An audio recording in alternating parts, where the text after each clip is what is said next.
성도 여러분, 안녕하세요. 조한나 목사입니다. 말씀과 마음을 잇는 시간, 마음 큐티 시간입니다. 말씀을 묵상한다는 것은 가던 길을 멈추고 하나님과 교제하는 시간입니다.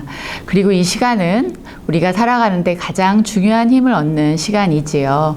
오늘도 성도 여러분 잠시 멈추셔서 온전하게 하나님을 경외하는 마음을 가지고 말씀을 통하여 하나님을 만나시는 시간이 되시기를 바랍니다. 오늘 우리가 함께 묵상할 말씀은 고린도전서 16장 1절에서 11절까지의 말씀입니다. 한 번은 제가 읽을 것이고 한 번은 여러분이 읽으시겠습니다. 성도를 위하는 연보에 관하여는 내가 갈라디아 교회들에게 명한 것 같이 너희도 그렇게 하라. 매주 첫날에 너희 각 사람이 수입에 따라 모아두어서 내가 갈 때에 연보를 하지 않게 하라. 내가 이를 때에 너희가 인정한 사람에게 편지를 주어 너희의 은혜를 예루살렘으로 가지고 가게 하리니 만일 나도 가는 것이 합당하면 그들이 나와 함께 가리라. 내가 마게도냐를 지날 터이니 마게도냐를 지난 후에 너희에게 가서 혹 너희와 함께 머물며 겨울을 지낼 듯도 하니 이는 너희가 나를 내가 갈 곳으로 보내어 주게 하려 함이라. 이제는 지나는 길에 너희 보기를 원하지 아니하노니 이는 만일 주께서 허락하시면 얼마 동안 너희와 함께 머물기를 바람이라. 내가 오순절까지 에베소에 머물려 함은 내게 강대하고 유효한 문이 열렸으나 대적하는 자가 많음이라. 디모데가 이르거든 너희는 조심하여 그로 두려움이 없이 너희 가운데 있게 하라. 이는 그도 나와 같이 주의 일을 힘쓰는 자임이라. 그러므로 누구든지 그를 멸시하지 말고 평안히 보내어 내게로 오게 하라. 나는 그가 형제들과 함께 오기를 기다리노라. 아멘.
내용 관찰을 해보도록 하겠습니다. 본문을 2번 읽었으니 개인적인 느낌이나 주관적인 생각은 배제하고 본문에 나와 있는 어휘들을 중심으로 이해한 바를 정리해 보겠습니다.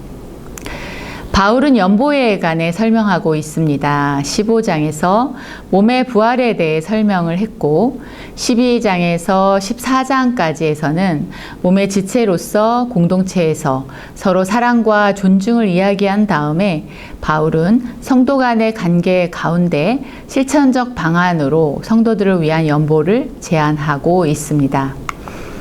바울이 사용한 연보라는 단어는 구체적 목적을 위한 특정 모금을 의미합니다. 바울은 구체적 지침을 성도들에게 알려주고 있는데요. 본문 말씀 2절의 말씀을 제가 한번 읽어보겠습니다. 매주 첫날에 너희 각 사람이 수입에 따라 모아두어서 내가 갈 때에 연보를 하지 않게 하라.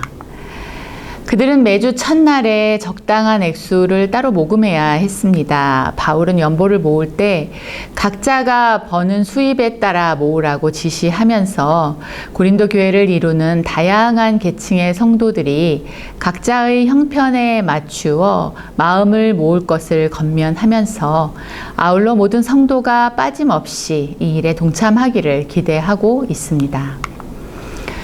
바울은 고린도 성도들이 모금한 연보를 어떻게 예루살렘 교회에 전달할지 구체적으로 설명하면서 고린도의 연보는 고린도 교회가 인정한 사람들을 통해 전달할 것을 말하고 바울 자신도 예루살렘에 그들과 동행할 마음이 있다고 밝히고 있습니다.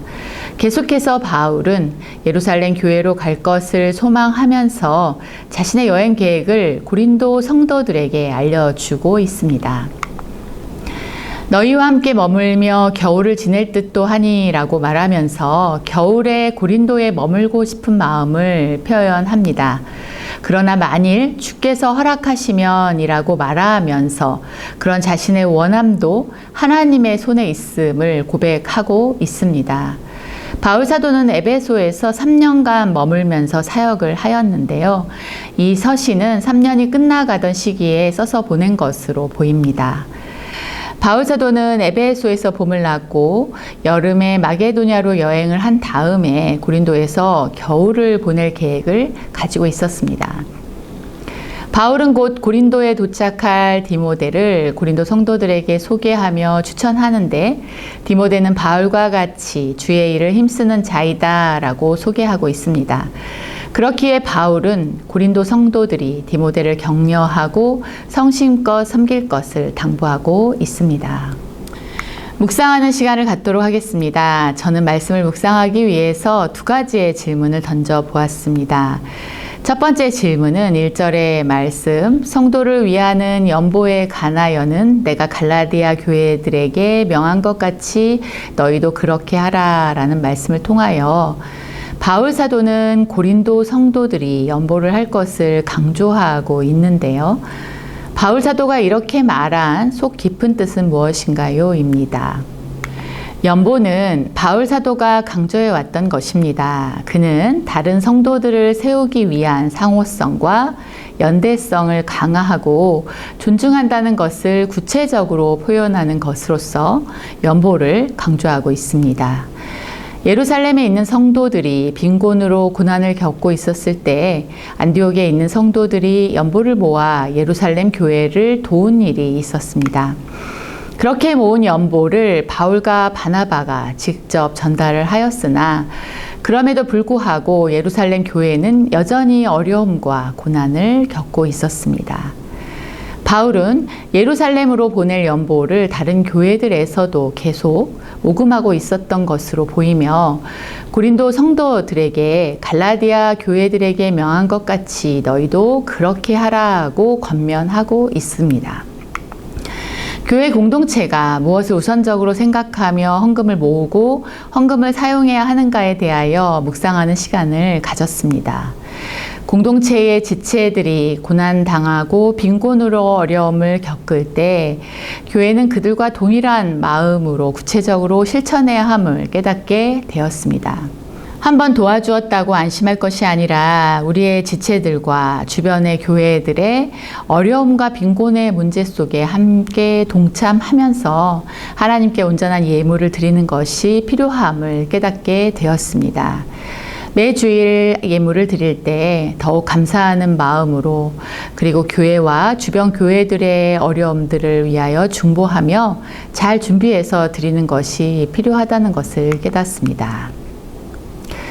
두 번째 질문은 9절의 말씀, 내게 강대하고 유효한 문이 열렸으나 대적하는 자가 많음이라의 의미는 무엇일까요? 입니다. 바울이 자신에게 광대하고 유효한 문이 열렸다라고 표현하는 것은 에베소에서 전도할 기회가 생겼다는 의미입니다. 그의 사명의 길이 열렸다는 의미인 것이지요. 그러나 동시에 그는 대적하는 자가 많음이라고 말하면서 에베소에서 그를 대적하는 자들이 많아졌다라고 표현하고 있습니다. 하나님의 사명자로서 영적인 흐름을 잘 분별해야 할 필요성을 느낍니다. 바울 사도는 전도할 문이 생겼으나 동시에 대적하는 이들이 많아졌음을 고백하고 있습니다. 그가 대적하는 이들에 집중하기보다는 하나님이 주신 사명 전도의 문이 열렸다는 것에 더 집중했다라는 것을 저는 묵상하게 되었습니다. 저에게 찾아오는 고난의 문제 중에 대적하는 이들에 대하여 묵상해 보았습니다. 저는 대적하는 이들에만 너무 집중하는 경향을 가지고 있었습니다. 상당히 힘들어하였고 불쾌하였던 기억이 떠올랐습니다. 오늘 바울 사도의 모습을 보면서 나를 대적하는 이들 앞에서 더 담대하게 하나님이 하실 일을 보아야겠다고 결심하게 되었습니다. 대적하는 이들, 고난의 일들에 집중하여 하나님이 나를 버리셨는가, 하나님이 나를 벌하시는가에 집중했던 저의 모습을 내려놓고 그럼에도 불구하고 이 고난 속에서 하나님이 하실 일이 무엇인가요를 묻기로 작정합니다. 바울 사도가 모든 상황 속에서 동행하시는 하나님이 함께 하심을 믿으며 담대하였듯이 저도 모든 상황 속에서 동행하시는 하나님과 함께 담대하기를 결단합니다. 말씀과 마음을 이어보도록 하겠습니다. 말씀을 읽으시면서 하나님이 나에게 주신 말씀 한 절을 뽑아서 마음으로 연결하는 시간입니다. 저에게 주신 말씀은 9절의 말씀입니다. 내게 광대하고 유한 문이 열렸으나 대적하는 자가 많음이라. 하나님이 지명하여 부르신 사역자로서 하나님이 동행하심을 늘 고백하며 더욱 담대하여야 함을 깨닫습니다. 때로는 예상치 못한 극심한 고난이 올 수도 있고, 때로는 누군가의 공격을 당할 수도 있고, 때로는 음해를 당할 수도 있다는 것을 고백합니다. 하지만 하나님은 어떠한 상황 속에서도 우리를 떠나지 않으시고 함께 하신다라고 약속하심으로 저는 위로를 받았는데요. 우리 성도 여러분들도 하나님의 동행하심으로 위로를 받으시기 바랍니다. 또한 예기치 못한 일들로 우리가 사역을 중단할 수도 있고 멈추어야 할 때도 있겠지만 하나님의 사역은 계속 이어질 것임을 깨달으며 위로를 받습니다. 고난을 넘어 하나님이 하시는 일을 보기를 소원합니다. 하나님이 온 세상을 통치하고 계심을 보기를 소원합니다. 오늘 말씀을 적용함으로 마무리하려고 합니다. 저는 한 줄 힐링의 말씀을 저 자신에게 선포하려고 합니다. 하나님이 나의 모든 상황 속에서 함께 하시니 모든 상황 속에서 하나님이 일하심을 보겠습니다. 제가 한 번 더 할 텐데요. 성도 여러분들도 자기 자신에게 선포해 주시기를 바랍니다. 하나님이 나의 모든 상황 속에서 함께 하시니 모든 상황 속에서 하나님이 일하심을 보겠습니다. 아멘.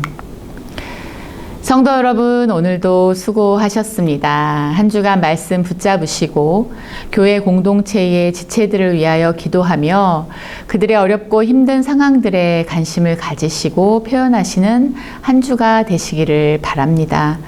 또한 힘들고 어려운 상황이 있다 할지라도 살아계신 하나님께서 우리와 동행하시고 하나님의 일들은 멈추지 않는다는 믿음으로 삶 속에서 믿음의 아름다운 꽃을 준비해 가시는 여러분이 되시기를 간절히 중보합니다. 이제 기도로 마치도록 하겠습니다. 살아계신 하나님 아버지, 오늘 말씀을 통하여 하나님께서 우리 교회 공동체의 지체들의 어려움과 빈곤에 관심을 가지라고 말씀해 주셔서 감사합니다. 우리가 예물을 드릴 때 형식적으로 하나님께 드릴 것이 아니라 간절한 마음으로 기도하며 예물을 드리되 가난하고 어렵고 빈곤한 자들을 위해 중보하며 그들을 위해 기도하며 예물을 드리게 하여 주옵소서. 또한 하나님, 우리가 살아가는 삶 속에서 다양한 일들을 만나게 될 텐데 모든 상황 속에서 동행하시는 하나님을 약속받았으니 우리가 어떠한 상황 속에서도 담대하게 하나님의 일하심을 보기를 원합니다 라고 담대하게 선포하며 살아갈 수 있게 하시고 하나님의 약속하신 말씀 안에서 승리할 수 있도록 모든 안양제일교회 성도들을 잘 붙잡아 주옵소서. 예수님의 이름으로 기도합니다. 아멘.